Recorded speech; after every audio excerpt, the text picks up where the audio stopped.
Alors très rapidement, une nouvelle vidéo très rapide sur l'évolution de ces hexagones fabriqués spécialement pour le diorama modulaire Gundabil Fighters. Je m'en suis pas trop mal sorti, je pense.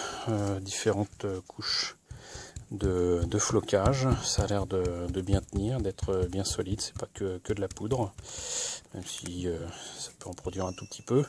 Bien évidemment, le temps d'exposer tout cela au soleil, un oiseau m'a fait un joli cadeau ici que j'ai dû enlever précipitamment, sans mauvais jeu de mots.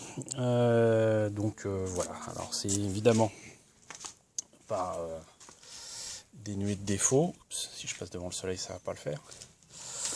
Mais je pense que je m'en suis pas trop mal sorti. Voilà, donc c'est le résultat pour le moment. Alors je rappelle que comment je me suis pris, j'ai collé des morceaux de polystyrène, de plâtre, de petits rochers sur la surface avec de la colle blanche. Cette colle à bois, j'y ai ajouté dessus du papier issu de serviettes qu'on trouve souvent dans des fast-food. On peut aussi utiliser des Kleenex premier prix. Voilà.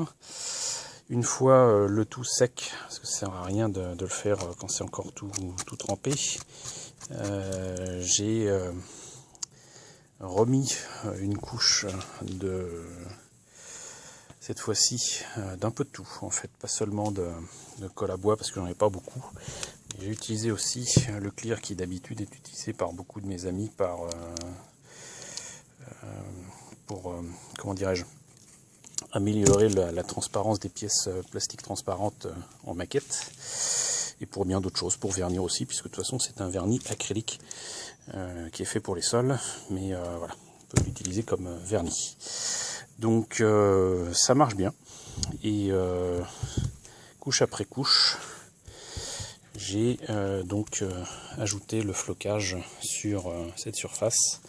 J'ai mis différentes qualités de sable, du sable plus ou moins grossier, du sable fin, et de différentes couleurs que je ramasse de temps en temps, que je fais ramasser par des amis quand ils vont sur les plages. Voilà.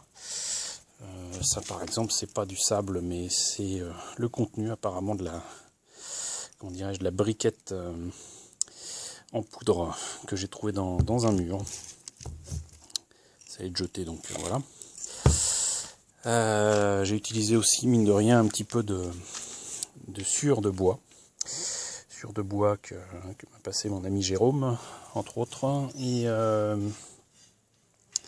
donc voilà. Donc pour terminer tout ça, alors que ça n'en avait pas forcément beaucoup besoin, mais histoire de m'assurer que ça tienne bien et que bon, ça soit harmonieux au niveau des bords, un petit coup de bombe marron quand même sur les côtés, ça n'a pas trop bouffé le polystyrène, donc ça va, c'était léger de toute façon. Là, on voit bien la différence ici par exemple, là c'est la couche normale, ça c'est la peinture, on voit que ça a quand même un petit peu mangé sur le polystyrène, mais ça a été en grande partie, en tout cas ici, protégé par les différentes couches de flocage.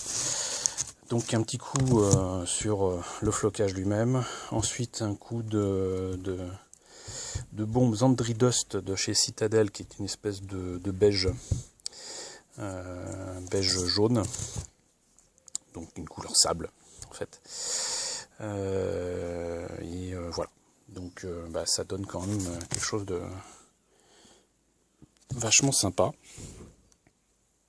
Donc voilà, j'espère que cette vidéo vous a renseigné, vous a plu. Je vous dis à très bientôt pour la prochaine étape qui sera bien évidemment de placer du flocage imitant la végétation.